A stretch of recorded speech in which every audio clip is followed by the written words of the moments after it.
Throughout the practice of law, the center of the universe is the client.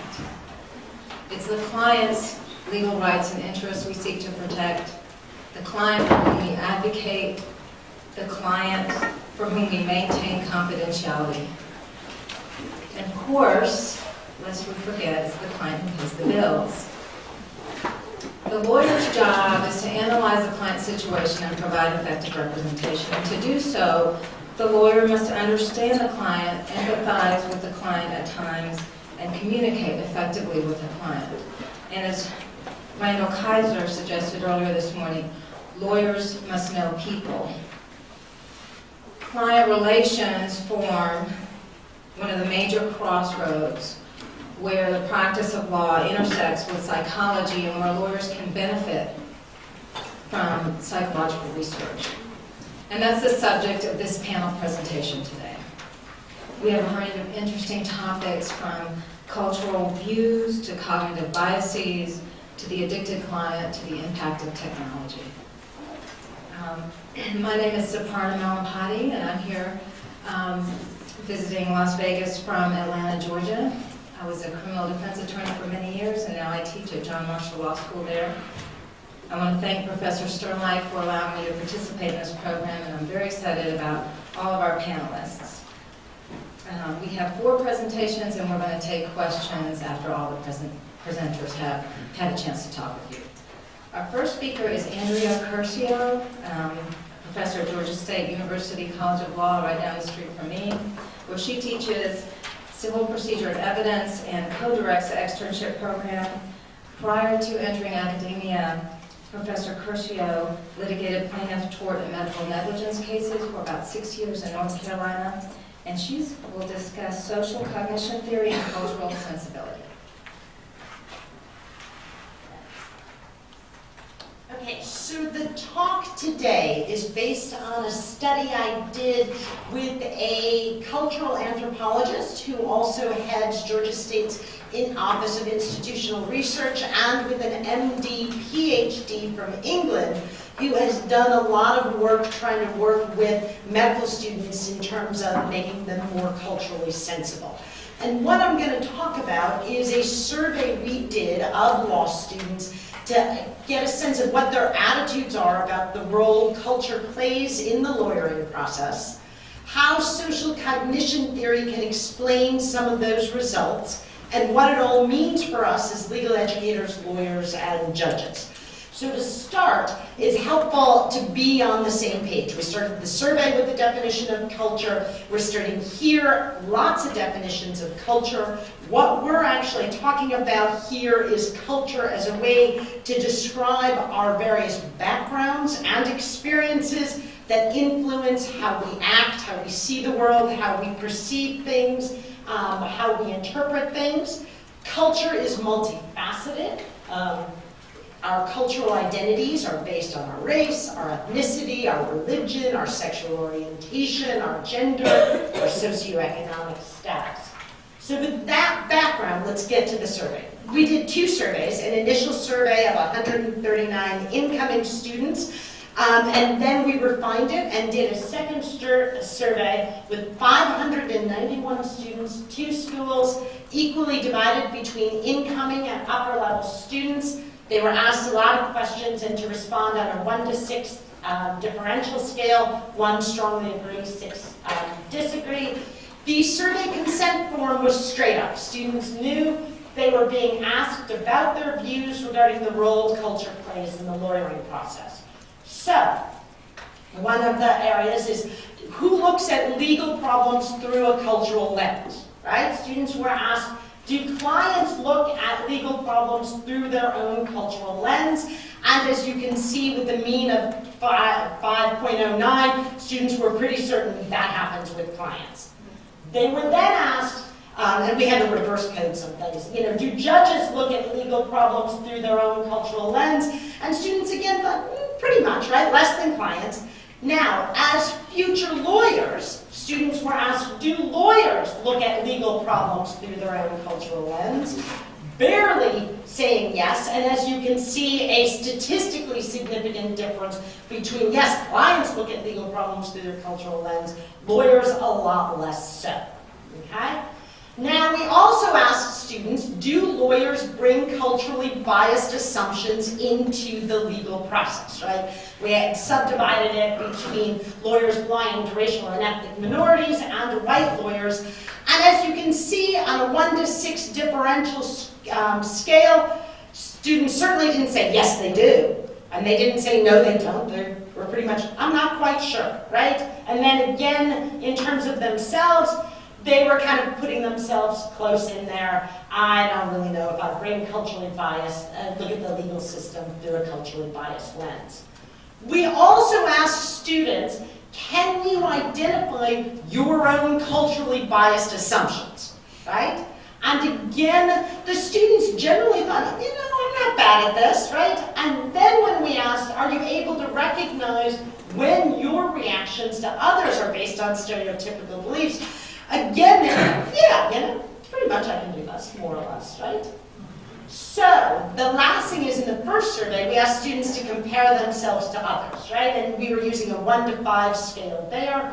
1 strongly disagree, 5 strongly agree. Other people can recognize when they're acting based on stereotypical beliefs, mean 322.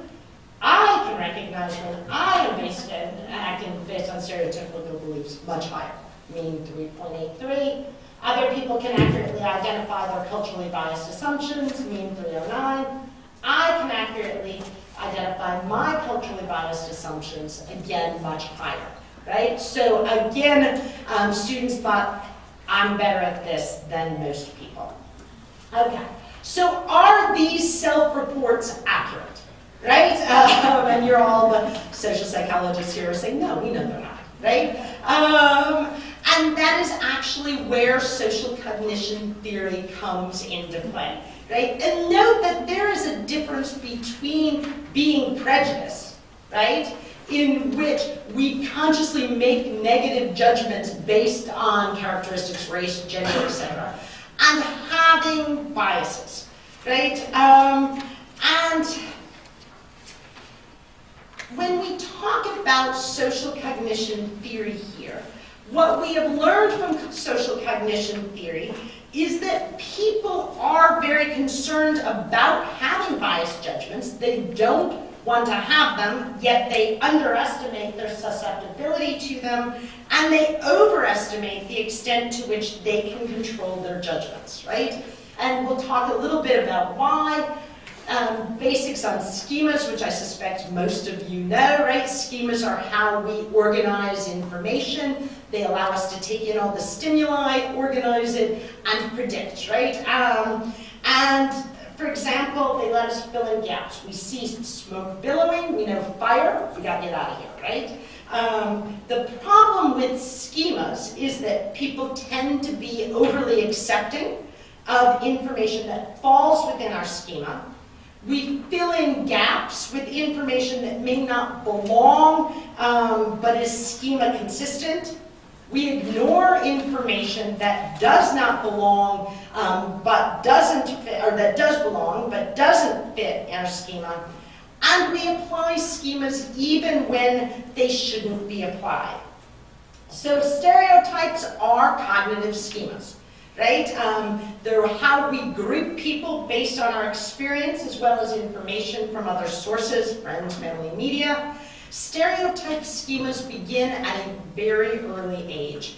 The conscious mind very early starts to connect conspicuous characteristics with traits. We connect skin color, gender, age with certain traits. Studies have shown that at the age of 2, some children are using racial categories to reason about others' behavior, right? So stereotypes are so well learned that they become unconscious. We see they're formed simply by seeing somebody that belongs to a particular group. We see a tall blonde woman and we think vain, right? Even if that is in fact not true.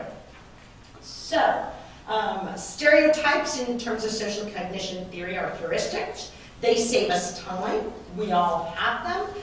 The problem is that we use stereotypes like other schema, right? Where we fill in gaps, and what we're using to fill in may not be accurate, right? So, bottom line is, we all have stereotypes, we all have biases. The reality is that often they are unconscious. They're cognitive, not motivational. So how do we know that? Because social cognition theorists have developed ways to show us about our unconscious stereotypes. Implicit association test, right? Basically, the idea with the implicit association tests are that we have reaction times based in milliseconds, right?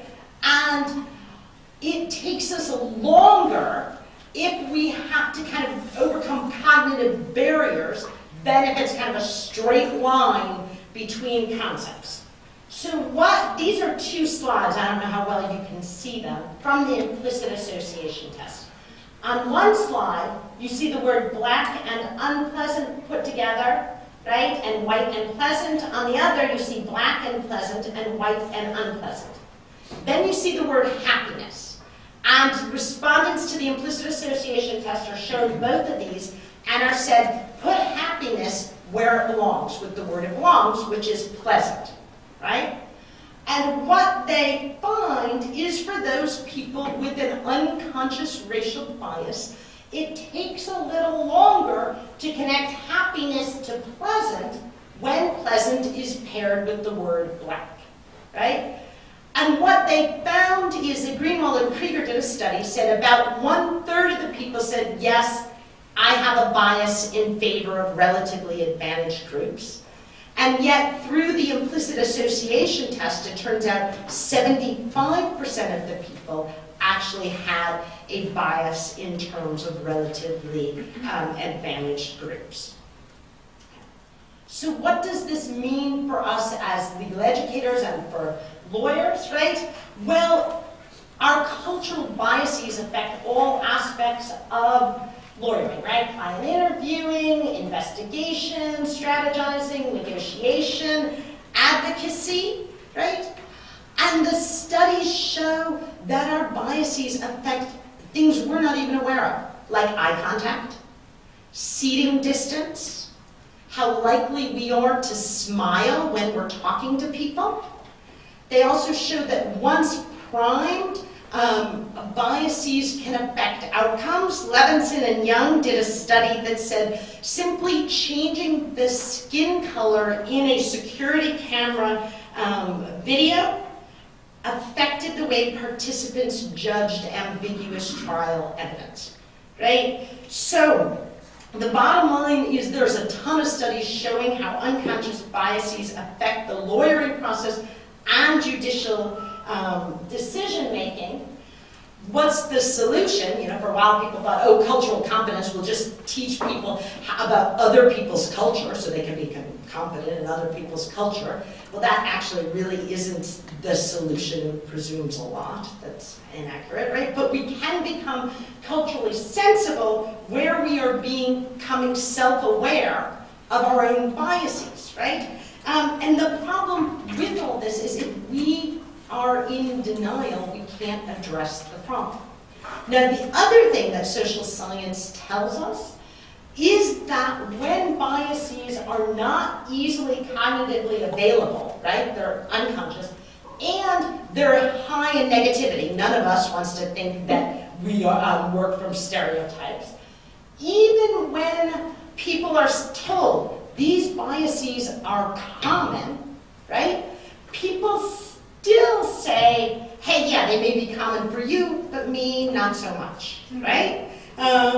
So I think that what we need to do as legal educators and also as lawyers trying cases is A, understand the kind of nature of implicit bias and stereotyping. We need to foster curiosity in our students. We need to explain to them and maybe start an orientation with the social cognition literature about culture, lawyering, implicit bias, how it affects lawyering, that this is important to know. Encouraging students to be curious, not defensive, right? If they think they've already got it, they don't want to learn about it, they're resistant to learning about it, so we want them to be curious. We also, I think it's really important to expose students to the social cognition literature, so it isn't like, oh yeah, there's another liberal professor feeding me a bunch of liberal professor stuff, right? And it is important to help students understand even well-meaning people operate based on various stereotypes and biases. I also think in our classes throughout the curriculum, we should, just like students don't come in knowing how to issue spot. They don't come in knowing how to start checking themselves about, do I have a bias, right? So throughout the curriculum, we should be taking opportunities to raise this issue with students. In family law, when we're doing a best interest of the child analysis, right, we should be saying, what's your cultural perspective? How is that informing your analysis? In evidence, when we're doing that relevancy versus prejudice analysis, what's our cultural lens? Why are we coming out that way? So in addition to doing this in clinics, we're doing it in all of our classes. The bottom line is, in 1 minute or less, it is hard to counter implicit and unconscious biases, but as others will discuss and have discussed already, right, it is not impossible. However, it is impossible to counter that which we deny exists. Why? Which is why understanding social cognition theory is so important.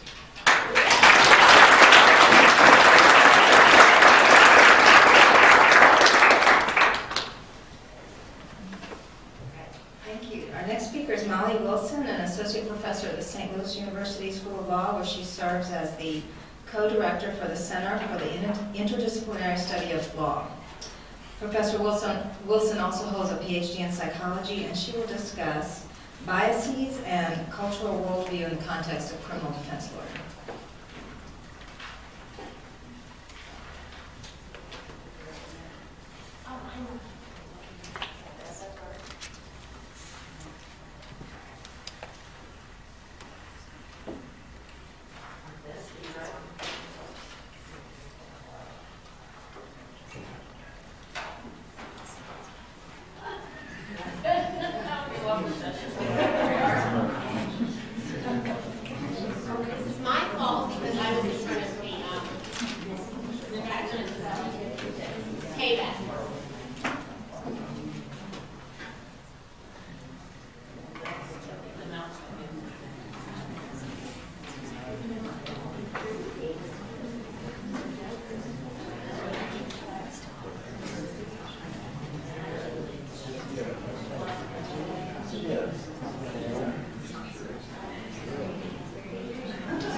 Thinking and doing work at the intersection of these two disciplines, and I can really appreciate what Andy is talking about, because I teach criminal procedure adjudication, and I got a comment from one of my students on my course evaluations from last semester saying, I know Professor Wilson really likes and does work on psychology and law, and I can appreciate that, but we should spend less time doing that and more time talking about cases.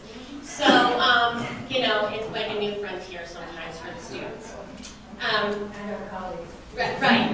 And, and it seems to me like in this particular area, something the students should be learning about, but, So I'll keep trying. So anyway, I'm going to spend some time talking today about something that's related to what Andy was talking about, but a little bit different. I'm going to talk about biases and cultural worldview, and I'm going to talk about the allocation of decision-making between a criminal defendant and her client.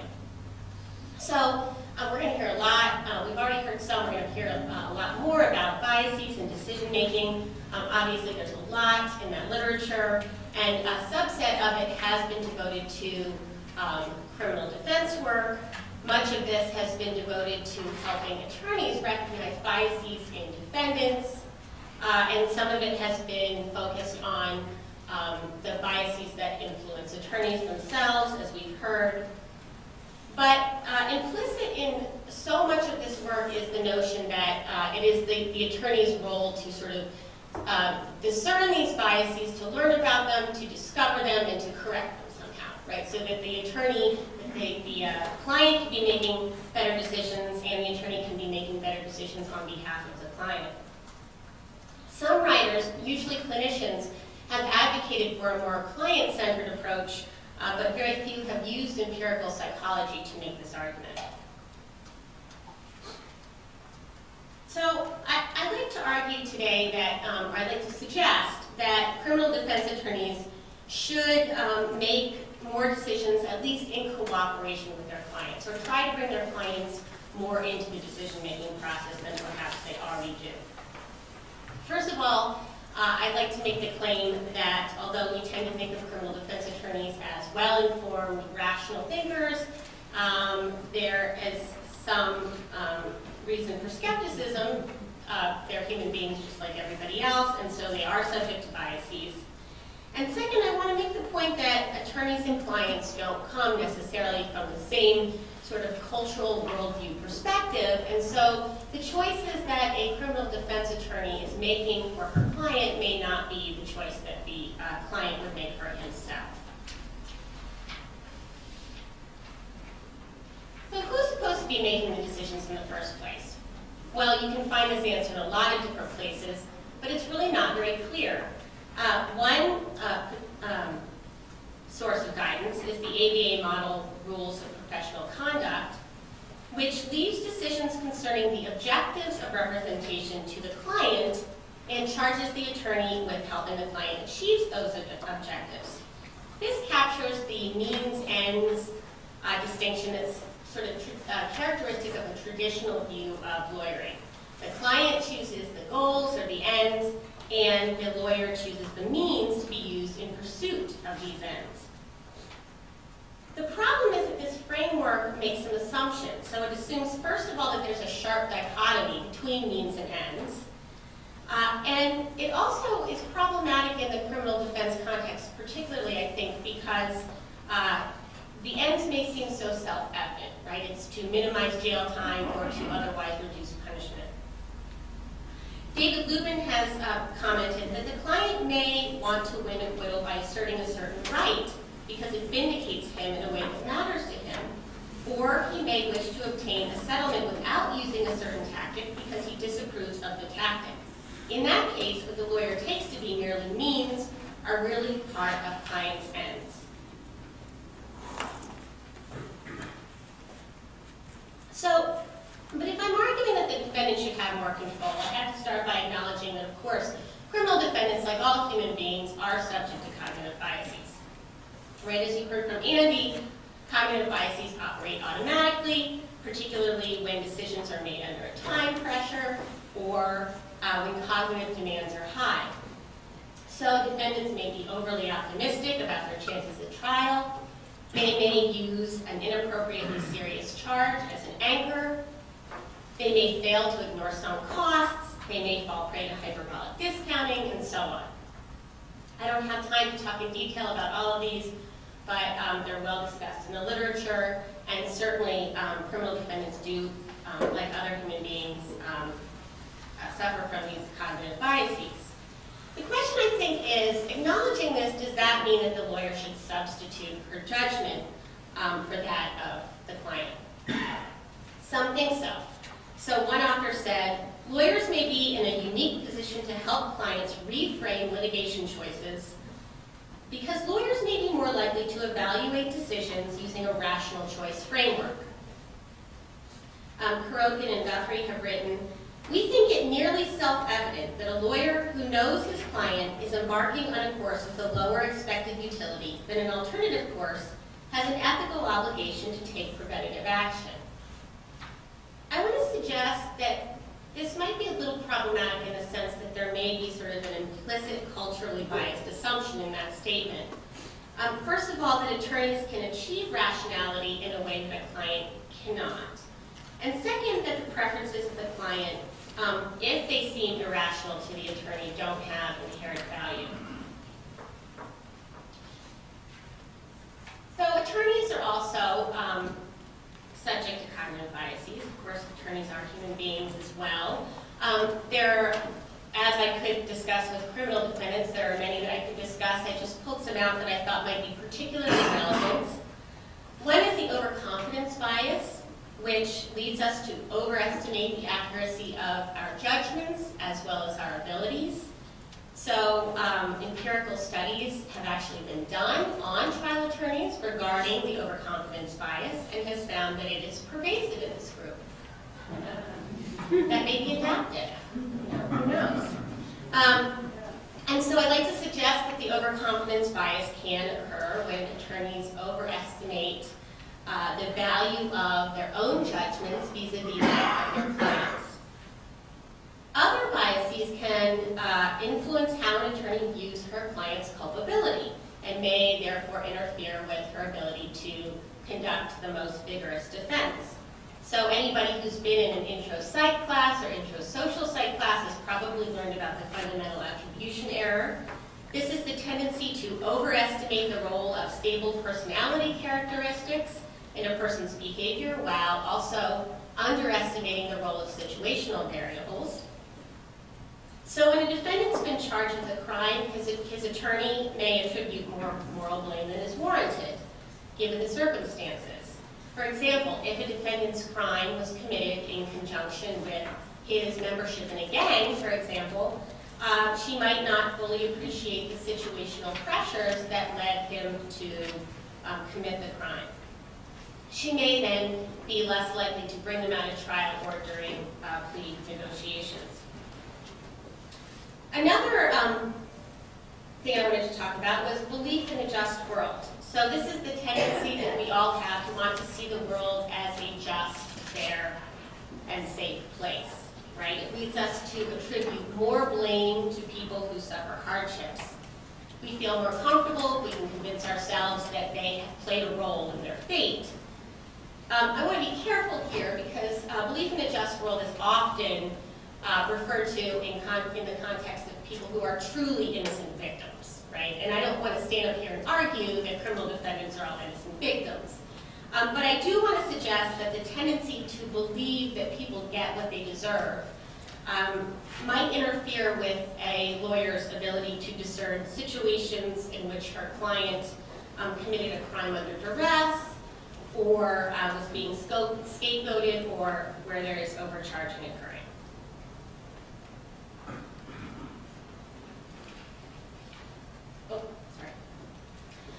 Finally, the false consensus effect refers to the fact that people are inaccurate or often inaccurate in judging the extent to which others agree with them. So, studies have shown that people overestimate the extent to which others agree with their attitudes about drug use, abortion, seatbelt use, and politics, to name a few. This proclivity can lead attorneys to overestimate the extent to which her clients agree with her strategies going forward. And then there are culture-based biases. Cultural differences between attorneys and clients can both influence the way attorneys view clients and the way they make attributions about clients, and can also create differences in preferences for those really important outcomes.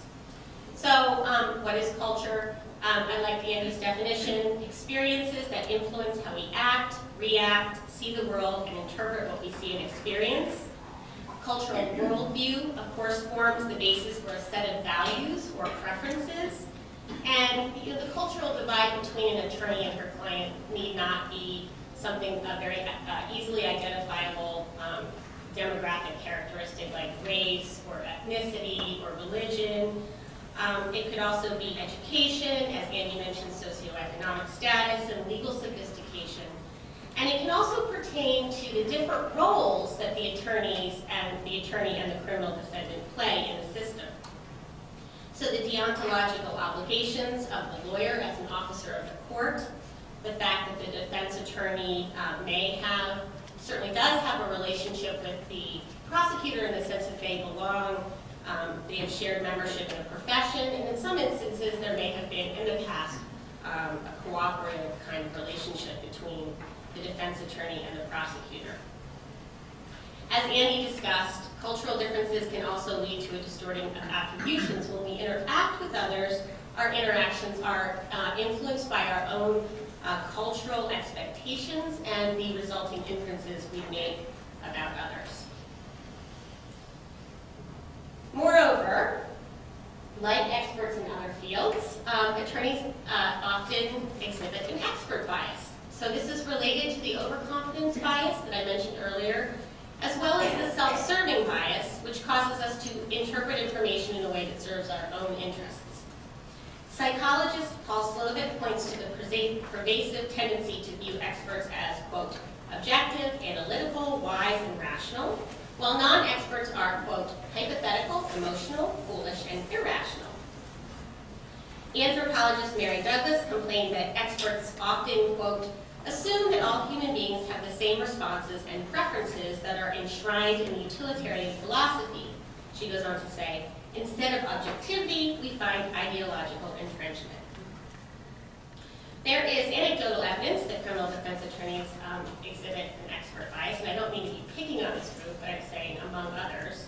So former Chief Justice Berger recalls a lawyer arguing that to allow a client to make a decision in a criminal case would be as ridiculous as having a man go into the hospital to have his appendix taken out under a local anesthetic, telling the doctor, no, don't cut here, cut there, don't clamp that thing, clamp this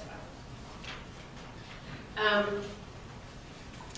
But unlike a surgical operation, pre-trial and trial decisions are not only strategic, they have moral implications as well.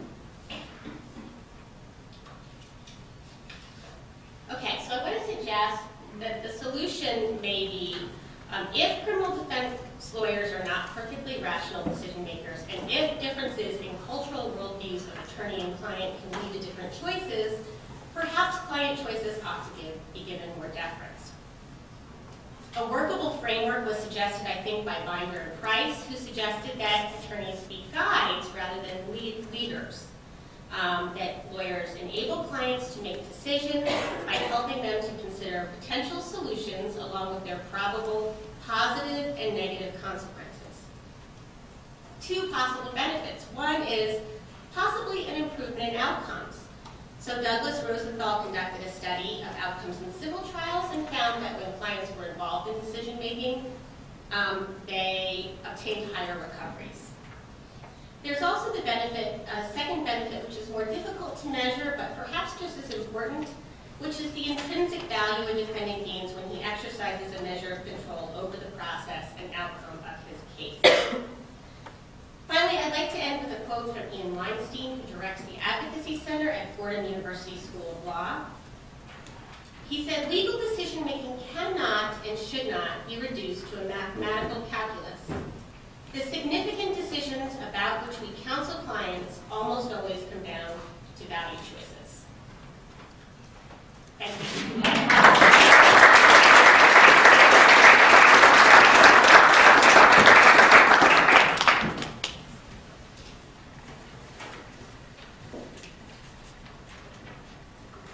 Thank you, Professor Wilson.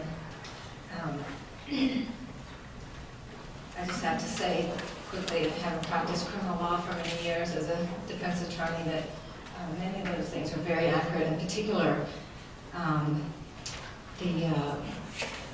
the expert bias and overconfidence. I'm still married to a criminal defense attorney. It certainly affects our marriage sometimes. Our next speakers are co-presenters William Buick and David King from Quinnipiac University. William Buick holds a PhD in psychology and a master's in public health. He's worked for over 20 years as a clinician at Quinnipiac's Health and Wellness Center and also teaches at the law school. He teaches courses in mental health, addictions, and public policy.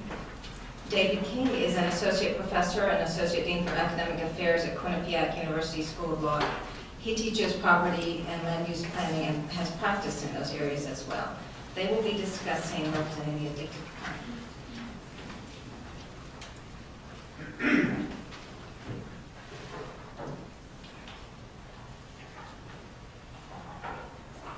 Good morning to you all, and thanks in particular to Jean for inviting the two of us here.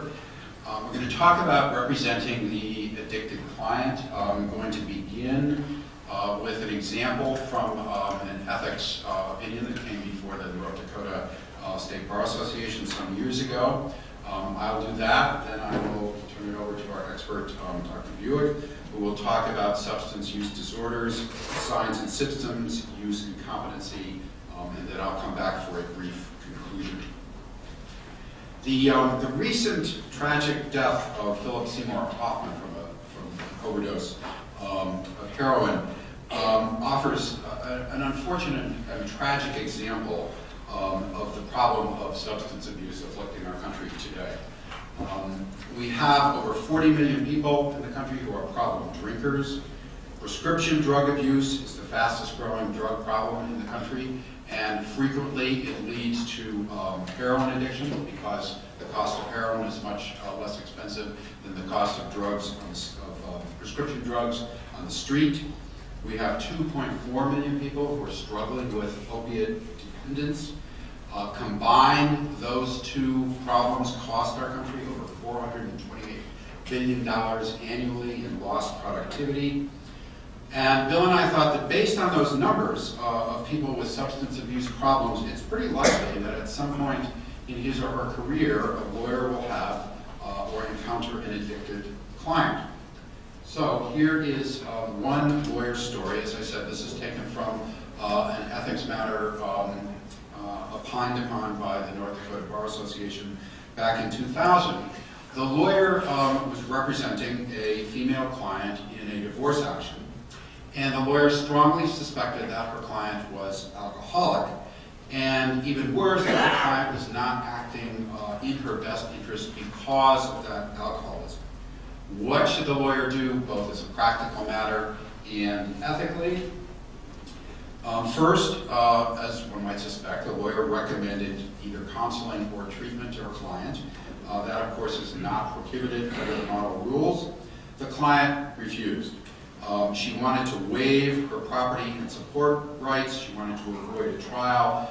She was quite fearful that if the problem came out in court, it would cause her severe embarrassment as well as other problems. The attorney was concerned that that waiver, complete waiver of support and property rights, was contrary to her client's best interest. And I think this ties in with what Molly just said. To what extent should, can, may a lawyer substitute his or her judgment for that of the client? In this case, I think the first question to ask is, what is the client's capacity to make those decisions? Is the client addicted? And has that addiction affected her capacity to make intelligent decisions to waive those valuable support and property rights? And if that's the case, if the lawyer has affected her capacity, what then can or should the lawyer do? Well, Model Rule 1.14 provides some guidance. That deals generally with clients under disability, but I think it's also specifically applicable to clients with a substance abuse problem. First, the lawyer should consider several factors. The client's ability to articulate her reasoning leading to the decision, in this case to waive her property and support rights. The client's ability to appreciate the consequences of that decision, how it will affect her future. The substantial fairness of the decision to the client herself, and the consistency of that decision with the client's commitments and values as known to the lawyer. If the client can make adequately considered decisions, that's the end of the inquiry, and the lawyer should proceed with representing the client. But if the lawyer believes that the client is suffering from an addiction which affects her ability to make an informed decision, the model rules and an ABA opinion authorize the lawyer to seek guidance from an appropriate diagnostician. However, in order to do that, obviously, the lawyer needs to disclose facts that constitute information related to representation of the client within the meaning of Model Rule 1.6, and under that rule, the client's consent is required to disclose the information. So back to our real-life example, the lawyer asked her client for that consent, and the client refused. That puts, obviously, the lawyer in a bit of a dilemma. But again, the ABA ethics opinion says that although there's no express exemption for consultation with a diagnostician and for disclosing client confidences in that process, the opinion says that the rule implies that those disclosures, which are reasonably necessary for obtaining expert advice, are authorized. Otherwise, the client's interests could be irreparably harmed. Now, we proceed to consult with our expert. Good morning, everyone. I've removed my jacket because my galvanic skin response is elevated. It's much more comfortable. I'm going to talk briefly at a massive presentation. It could be an intro to psych with a midterm. I'm glad you're ready to take your midterm. So feel free throughout the next 2 days to pull me aside if you have any questions or need additional information. I'm going to talk about DSM-5 diagnostic criteria, substance use disorders first. How do we define the problem? What are the tangible guidelines? And I was also thinking this morning, we could also title it A Day in the Office of Dr. Buick. Next slide. So what is it? Number one, we're looking at recurrent substance use resulting in a failure to fulfill major role obligations at work, school, or home. Number two, recurrent use in situations in which it is physically hazardous. Next slide. Continued substance use despite having persistent or recurrent social or interpersonal problems caused or exacerbated by the effects of the substance. Tolerance, as defined by either of the following: a need for markedly increased amount of the substance to achieve intoxication or desired effect. B, markedly diminished effect with continued use of the same amount of the substance. Next slide. Withdrawal, terrible, as manifested by either the following characteristics: withdrawal syndrome for the substance, the same or closely related substance is taken to relieve or avoid withdrawal symptoms. Next slide. The substance is often taken in larger amounts or over a longer period than it was intended. 1 drink, 2 drinks, 3 drinks, 1 hour, 5 hours. 7, there's a persistent desire or unsuccessful effort to cut down or control the substance use. I call it false promises. I will not drink, the OUI, and you go on a 24-hour bender, you feel horrible the next morning, but you do, you go out to use the next day. 8, a great deal of time spent in activities necessary to obtain the substance, use the substance, or recover from its effects. 9, important social, occupational, or recreational activities are given up or reduced because of substance use, deterioration of relationships, with partner, family, or absences. Next. The substance use is continued despite knowledge of having a persistent or recurrent physical or psychological problem that is likely to have been caused or exacerbated by the substance. You know when you're using the substance or you're dependent on it that you do have a problem. Next slide. Craving or a strong desire to urge or to use a specific substance. Sometimes the goal is to reduce these feelings associated with withdrawal. Severity measures. 0 to 1 criteria, no diagnosis. 2 to 3 as attorneys or law faculty, you're going to give these severity out. I'm just teasing. 2 to 3 criteria, mild substance use. 4 to 5, mild, moderate. 6 or more severe substance use disorder. You have to specify if it's with physiological dependence or without physiological dependence. We have course specifiers, early remission, 3, but less than 12 months, sustained remission, no use for 12 months, in a controlled environment. That could be an inpatient unit, a half-white house, or sometimes in an intensive outpatient program. All right, what do you look for? General, red or glossy eyes, constricted pupils, dilated pupils, sniffy or runny nose. My nose is runny, I'm not using. Odor of alcoholic beverages on the breath. Extremely poor hygiene. Stumbling, staggering. Next slide. Lethargic, slow movement, swaying gait, loss of inhibitions for no apparent reason, yelling, screaming, cursing, assaultive, repeated missed schedule appointments. I'm going to go into the opiates quickly, and then I'm going to very briefly touch upon the other substances. So we're looking at heroin, opium, codeine, Demerol, Percocet, oxycodone, or Oxy. And when I looked at the literature, there must have been 500 street names out there. I think they changed by geographic jurisdiction. Smack, horse, skag, skunk, H, junk, Cody, monkey, white stuff, Demis, tango, and cash. In this situation, if this person were to come into your office, you'd find a euphoria, nodding, dreamlike state. They may suddenly just crash down on your conference table. You're wondering, what the heck is going on here? Very, very common with opiates. Needle marks on the skin. I did raise my arms. Scars from the abscesses. The abscesses are horrible. Rapid heart rate, increased blood pressure, increased body temperature, sweating. Small pinpoint pupils when you use, dilated from the withdrawal, sweating, goosebumps. Next slide. Runny nose, stomach cramps, diarrhea, nausea and vomiting. Horrible, horrible, horrible withdrawals, but not life-threatening. Itching, scratching, pricking, scabbing. Next slide, central nervous stimulants, amphetamines, X, MDMA, cocaine, methamphetamine, Ritalin, Adderall, Concerta. And I'm not going to go specifically into those because of time. We're going to hit central nervous system depressants, alcohol, benzodiazepines, Valium, Ativan, Xanax, Klonopin. Very, very, very heavy use on my college campus. Everywhere we go, we're looking at a lot of zanies, and alcohol are really, really big right now. Hallucinogens, LSD, shrooms, PCP. I'm seeing a fair amount of LSD and shroom use with students, even law students. THC, I'm out west, this is very controversial. Where I'm from, conservative Connecticut. But what I'm looking here, the key variables are long-term use and a high volume use throughout the day. Also, you can employ tox screens, blood and urine screens for opiates, cocaine, benzos, hallucinogens, alcohol. But you have to be careful about false positives. Some of the staff and myself, over the last year, we did eat poppy seed bagels and we got a urine, and sure enough, Dr. Buick has been using opiates. We also be careful of cold medicines, tricyclic antidepressants, because they mimic amphetamines. And also, Wellbutrin and Zoloft mimic benzos.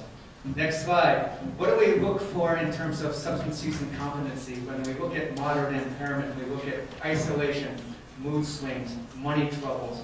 You drain the bank account, deceitfulness. That client will look you right in the eye. They'll be very sincere, but everything they're saying is fictitious. Next slide. Competency. Moderate to severe impairment as measured by activities of daily living. Feeding, continence, transferring, toileting, dressing, baking. Next slide. Severe impairment as measured by instrumental activities of daily living, shopping, preparing food, housekeeping, doing laundry, using transportation, handling medications, handling finances. These clients are shutting down. They're not able to function. They might not have left their residence for 2 or 3 days, or sometimes weeks, except to go out and buy and use. Finally, I know I'm speaking with attorneys. I'm very careful with this one as well. A danger to self and others, has a mental disorder. Number 2, presents a danger to the life or safety of the individual or of others. Poor judgment can lead to establish mental disorder and dangerousness. They act under delusions. They act in response to hallucinations. They grossly overestimate or underestimate their own abilities. Have seriously deficient knowledge of their own vital needs. Do not show the ability to anticipate harm or how to protect self. Take great risks without thinking. Next slide. Do not anticipate serious adverse consequences of their actions or how their own actions endanger others. Consistently reject help while needing it. Very, very common. I don't have a problem. It's your problem. Denies legal charges or the court's power to scrutinize and control his or her behavior. Refuses shelter in bad weather. Publicly exposes genitals, masturbates, touches or fondles others. Final slide. Prior events can help to establish a mental disorder or potential for danger. Any dangerous behaviors, especially assault, suicide attempts, very reckless behavior. Key is previous suicide attempts and assaults. Inability to care for self or others. Medication noncompliance. acting on delusions, responding to hallucinations in ways that bring about substantial harm, substance use, reports of previous mental hospitalizations. It means probably non-compliance with follow-up care, and finally, previous 911 calls.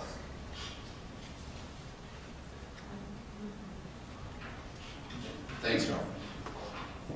You talk to the expert, the diagnostician, who concludes that it's likely the client is addicted. What to do now? You want to make sure that the addiction results in the client's inability to make decisions in her own interest. And quickly, I'll ask the court for about 30 more seconds. 2 things you can do. Seek appointment of a guardian that's authorized, not required, only when the client consistently demonstrates a lack of capacity. And finally, it is possible to withdraw, although that is clearly not favored. Better is to stay with the client and seek protective actions such as a guardianship. Thank you.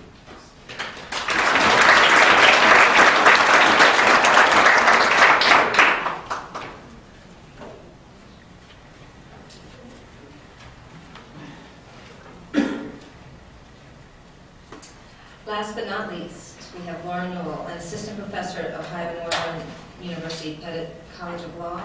She teaches business organizations and negotiations, and prior to entering academia, Professor Newell practiced corporate law in New York City.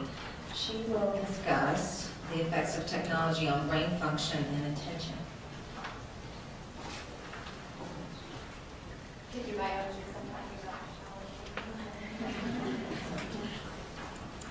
And since I am the last person standing between you and lunch, we're going to start with a little audience participation. How many people today have used a tablet or a cell phone or a computer to check your messages since you've been here? Yeah. How many people have done that while somebody else was talking? How many people didn't hear that because you're doing it right now? This is why I don't let my students have laptops. All right, so I am going to start with talking about some of the basics of attention, with apologies to the neuroscientists in the room, as I am not one. Then I'll talk about some of the ways in which information and communication technologies, or ICTs, like computers and tablets and the internet and cell phones and other digital technologies, are affecting our attention. And then I'll wrap up with what the implications this has for the legal profession in the U.S. So psychologist William James famously said, everyone knows what attention is. But it's very hard to give it a single definition because attention isn't a unitary concept. So it refers to multiple different cognitive and perceptual operations that all interact with each other. In a basic sense, attention is the ability to attend to desired or necessary stimuli and to exclude unwanted or unnecessary stimuli. And without getting too much in the weeds, I'm going to talk about 2 broad categories of attention. First, what's called bottom-up or stimulus-driven attention. This is the attention that perceives stimuli in the environment. The brain is constantly reviewing the environment for disturbances and fixates on certain of them, which can be helpful, like if you're sitting at a baseball game and you attend to the ball that's flying at your head in time for you to stop. So bottom-up attention is mostly instinctual and automatic. You're pre-programmed to attend to novel and sudden changes in the environment. Second category of attention is called top-down or goal-directed attention, and this involves conscious awareness and cognitive control. Unlike bottom-up attention, top-down attention is voluntary. So for example, when you're using mental effort to focus on the research you're doing in your office, like with students talking outside your office door, you're exerting this goal-directed attention. Vigilance is the ability to sustain attention and focus over time. And vigilance isn't easy. We're pre-programmed to remain alert to shifts in our environment, so our top-down attentional systems are in this constant struggle with our bottom-up systems. So you want to remain focused on that research you're doing in your office, but you automatically look up when one of those students knocks on your office door. So why is attention such a big deal? At a basic level, without attention, we couldn't behave coherently or function as a practical matter, because there are just too many stimuli in the environment for us to respond to. So we need attention to focus on processing the information that's most important for our goals and behaviors in a coherent way. We need attention to exercise effortful control, which is the ability to shift our focus deliberately, to engage in planning, and to regulate our impulses. And we need to exercise this effortful control in order to fend off distractions and set goals and manage our complex and changing environment. We need attention for learning. Learning requires us to absorb information and process it, remember it, and retrieve it, and all of this involves an intense and sustained cognitive effort using multiple cognitive processes. So we need attention for that. Getting through law school and practicing law requires us to do things like read, write, interview clients, make coherent arguments, and all of these things require attention. So attention is a big deal for lawyers. One question that becomes important when we talk about attention is, can we pay attention to multiple things at the same time? In other words, can we multitask? And the answer is sort of, but not that well. We have limited capacity for attention and information processing. So there are only so many stimuli and memories and choices and tasks that we can process at one time. Because of this limited processing capacity, we can't actually do multiple things that compete for the same cognitive resources at the same time. This just overloads our processing capacities. So most of the time, we're actually shifting our attention rapidly back and forth between the two tasks. Ooh, hold on, not ready for that. There are some different theories for why this happens, why the shifting happens, but it is generally agreed that we are shifting rather than doing tasks simultaneously. Each shift in attention between tasks takes time, which makes it take longer to try to do two tasks at the same time than to do them sequentially. This is known as the switch cost. When we get interrupted in the middle of something, our performance slows down when we resume what we were doing before the interruption. And this is known as a restart cost, which I've now jumped over resumption lags. Resumption lags come up when we get interrupted in the middle of something and we switch tasks. And this is the lag time between when we finish the interrupting task and we go back to the original task. And this can be up to several minutes. And that's a resumption lag. There's some caveats to this and some ways to minimize all the various costs, but generally speaking, we're just not built for efficient multitasking. Not only does it come with all these costs, but it also increases our risk of error each time we shift attention, which can all lead to increased feelings of stress and anxiety. The topic of multitasking is particularly relevant to the members of the digital generation. The digital generation are today's young people who have never known a time when these ICTs didn't exist. The oldest ones are now in their late 20s and early 30s, but I'm going to focus more on the younger part of the group, so I'm not talking about myself quite as much. Whoops. All right, so not surprisingly, digital technology plays a big part of life for the digital generation. According to a 2012 Pew Internet survey, 95% of American teens are on the internet. Almost 3/4 of them are at least occasionally using their cell phones and tablets and other mobile devices to access the internet. 93% of teens either own their own computer or have access to one. More than 3/4 of teens own cell phones, and almost half of those are smartphones.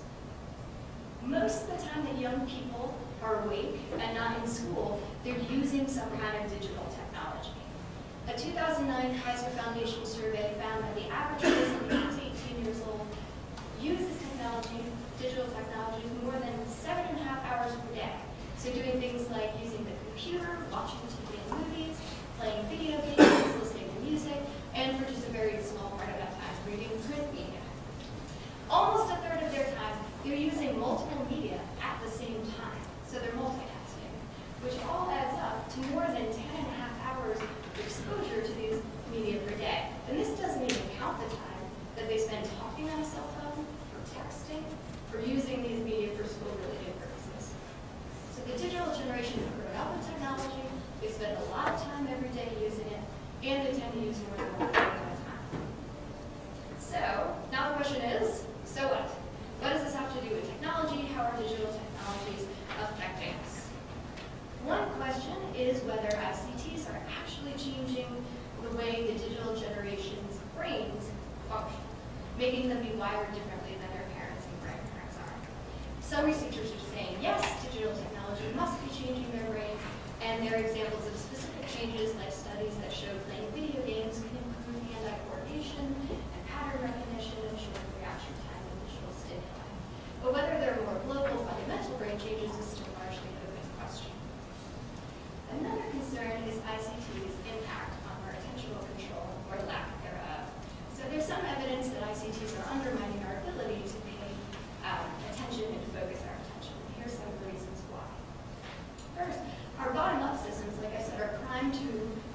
novel stimuli, and digital technologies give a lot of these interrupting stimuli, like the message indicators you get when a new email or text message comes in.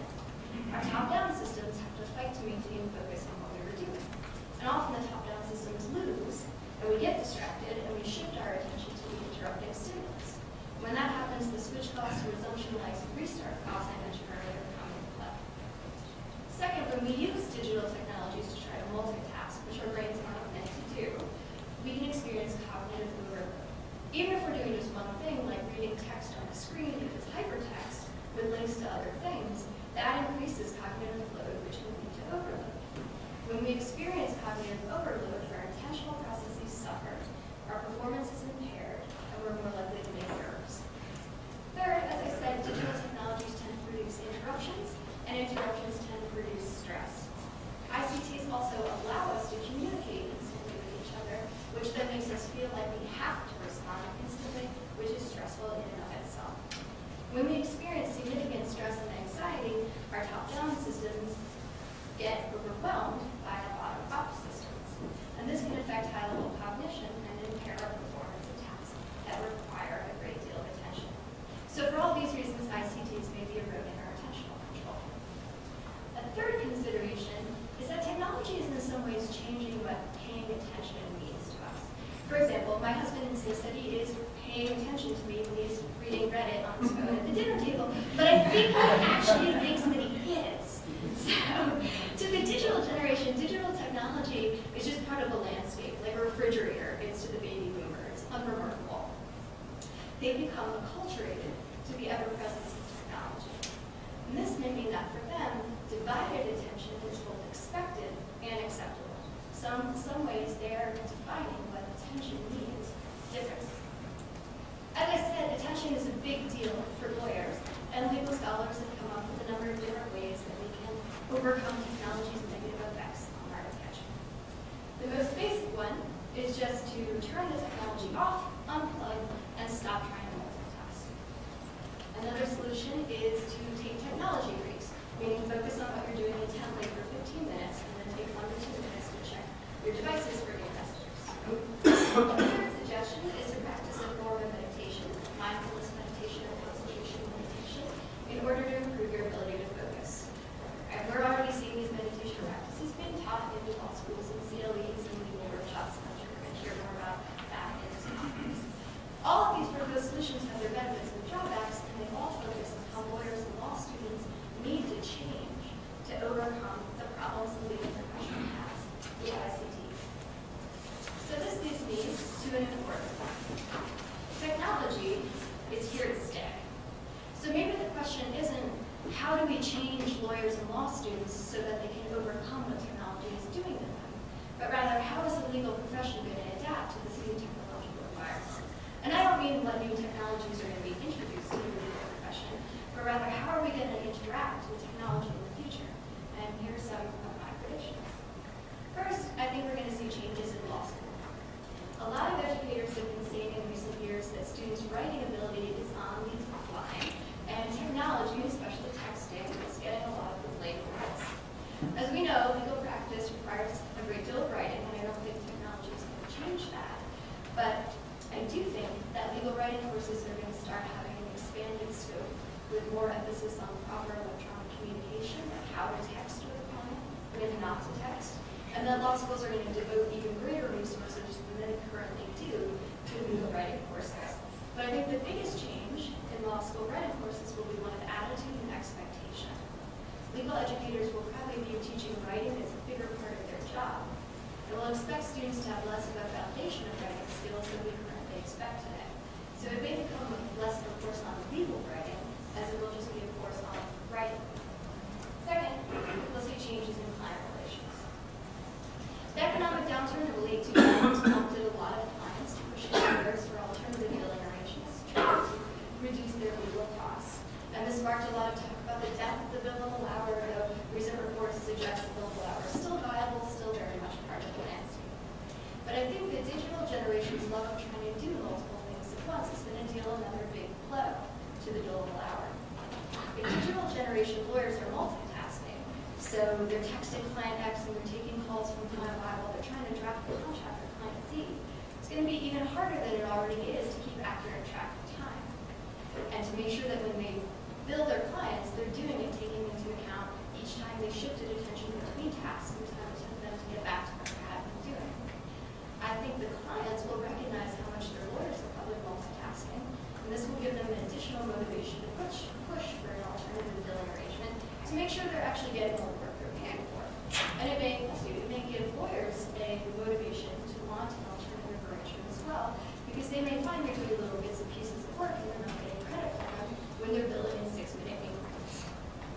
Third, I think we'll see changes in the courtroom. In school, the digital generation find plain lecture boring, which is why so many educators are bringing in technologies into the classroom to capture their attention. And I think we'll see a similar issue when they become the judges of the jury. If they're used to movies and text and sounds and graphics and flashing lights and all, when there's somebody speaking, it's going to be very hard for them to pay attention when they don't have multimedia. And we're already seeing presentations in the courtroom for juries, and I think this is going to be the norm, and we're going to see them for judges as well. And this raises an interesting question. If we need to put on fancy presentations as lawyers to keep people interested, will all witnesses have to do that? And if some do and some don't, what impact is this going to have on how the judges and juries evaluate their testimony? Predicting the way the legal profession is going to adapt to technology in the next decades is a lot like speculating what our flying cars will look like 20 years from now. But what we can say is that technology is going to continue to shape the profession in legal professionals. It's not so much good or bad as it is inevitable, and we need to learn to adapt to it rather than try to run from it. Thank you very much.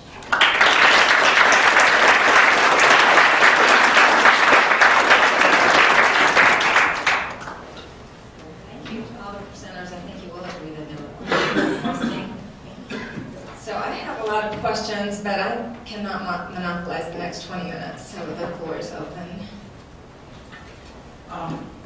I know you talked about the role of the lawyer to identify cultural biases and such, but the client comes to the interaction with a set of cultural biases also, and no one has talked about that quite yet, except Molly kind of addressed it in some of the client objectives.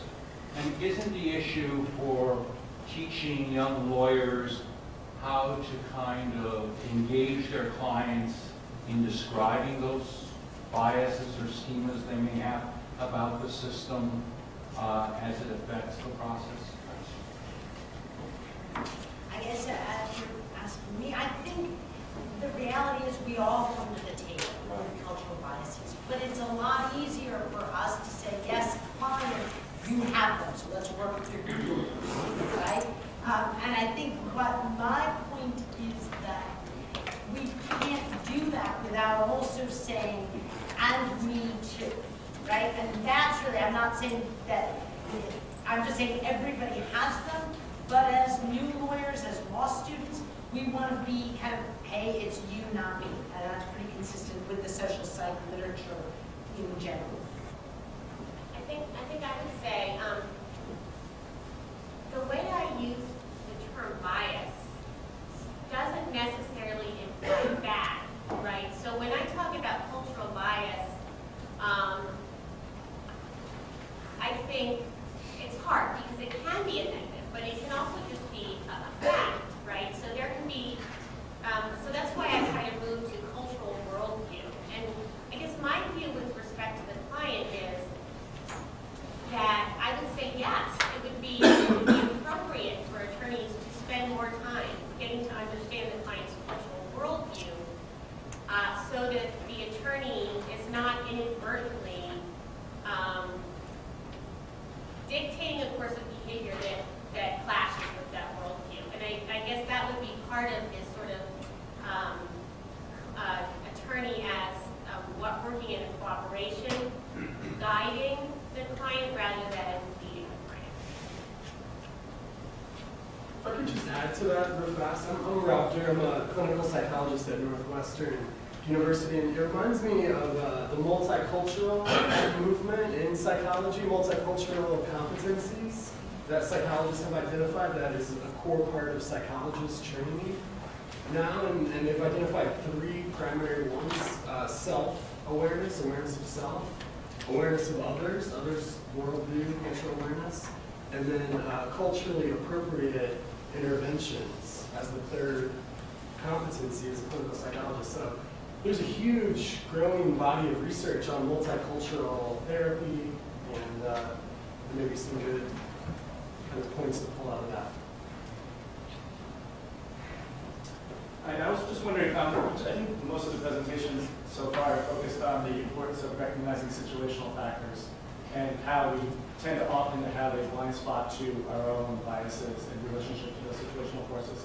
I was wondering if, in the context of teaching any of the material, anyone had any thoughts about how to expose students, not just to learning about it in terms of becoming aware of how situational forces can influence us, but putting them in positions, maybe through simulation exercises or in other ways, so that they experience the effect of situations on decision making, and how that might impact kind of the educational process, both in law school and then when they get out of school.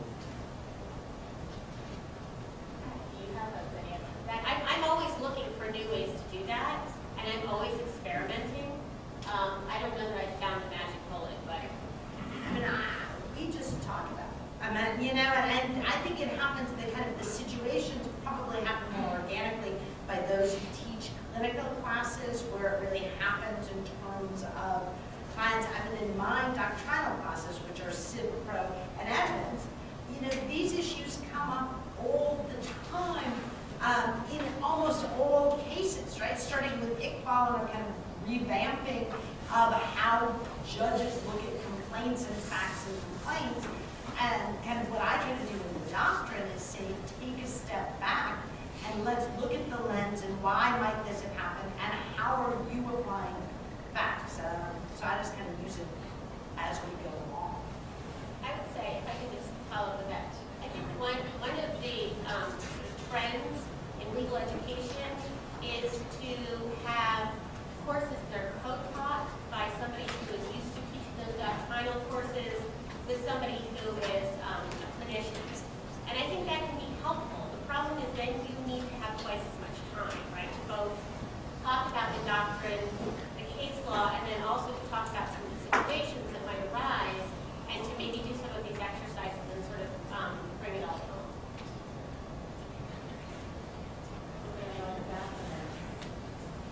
I just want to respond to a couple things. First of all, there's some really powerful exercises out there, and there's a danger in us just kind of adopting these and using them. One, for example, called Star Power is really transformative. It can be, but you really have to have someone who really can debrief it and manage the emotions that come out of some of these exercises. They're very powerful. Squirrel. Just responding to some pieces on the panel. In terms of addiction, lawyers are right up there, which is kind of interesting in the context of all this. But lawyers also have another notable aspect in terms of chemistry, particularly the kind of lawyers that Molly was talking about. We had a project with James Dabbs in our psychology department. He's unfortunately died before we finished a lot of this, but he did testosterone studies of different professions. And the trial lawyers have 30% more testosterone men and women than regular lawyers. And the criminal defense lawyers had more testosterone than civil defense lawyers.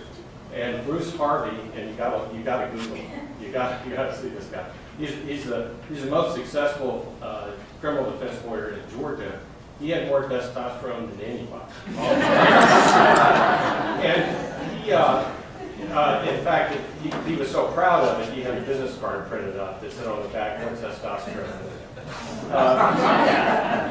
But in studies of testosterone has a lot of interesting different effects, and it does go to overconfidence sometimes. It goes to different kinds of language uses, the way narratives put together. There's some really interesting things, but if we take the criminal defense bar, which has a really high testosterone, then we look at other groups that have high testosterone. Two of the leading groups are criminals and police. So let's put all this testosterone in one room together. I think we really have a problem. Are these, and you really have to question, are these lawyers even trainable at some point? And do we want to train them? That is, if Bruce Harvey is the most successful criminal defense lawyer and his testosterone has something to do with it, and his lack of self-awareness may have something to do with it, do we want to hobble Bruce Harvey for the courtroom? You know, should there be an adult in the room, I guess is the question. Ultimately, is the solution something different than trying to affect the players with metacognition? And I just want to throw that out there. Okay, so Why are we not surprised? I didn't ask a question, but I just thought it was all kind of interesting. I think that is very interesting, and I have heard that as well. But I guess my pushback would be, looking at particular individuals and their success rate and their testosterone levels. I think maybe it's thought-provoking and it's interesting, and I don't have an empirical answer, but I think that to me, it misses the big picture, which is, and I'm about to start doing an empirical study, or a series of empirical studies, so I'll have hopefully better stuff to talk about a year from now, but which is in a system where there's so much incarceration, right?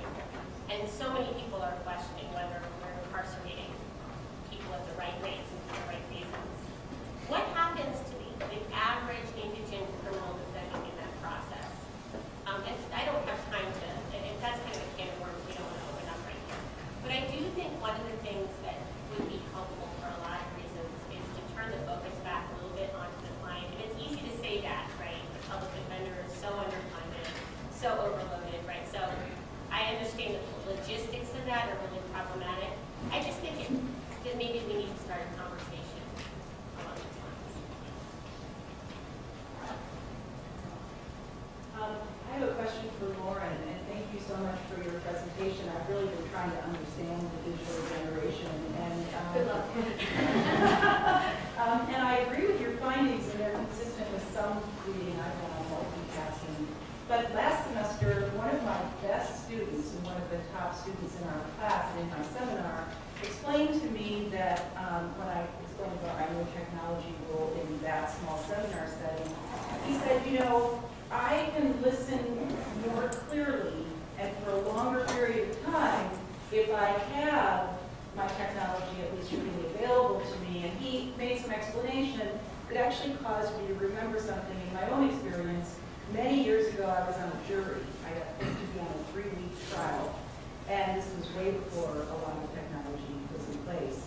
And much to my surprise, and no surprise here, a lot of what happened in the courtroom during that 3-week trial was very boring, very tedious, and required my full attention.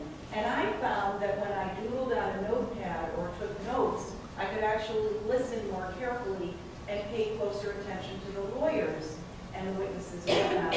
So I started wondering, is it possible that for our students, the technology does allow them actually to listen more clearly and at length to us in class, which is very counterintuitive to, I think, everything we know or we think we know about multitasking. I wonder what you thought of that. There are multiple things I have to say now to that. And actually, there's one study that I haven't read in full, but I've heard about that indicates that doodling itself may be helpful in part because it prevents you from daydreaming. And there are some task combinations that don't compete for the same cognitive resources, so you can do some things that are in competition. But the flip side of all this is that studies are also showing the digital generation don't think they have to follow the technology.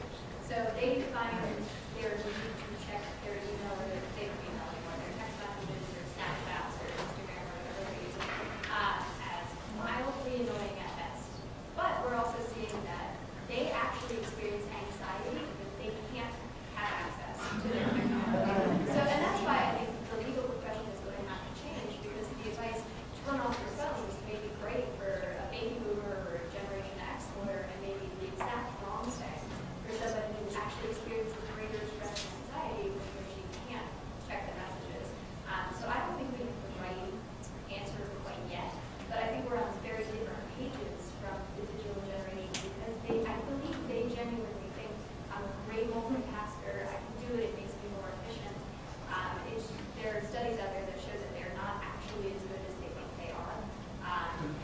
the same kinds of multitasking as older people, difficult, but they have a much greater confidence in their ability to do it, and they just get outraged when someone can't. So I'm so sorry, but I was given one instruction, and that was that we cannot go over time.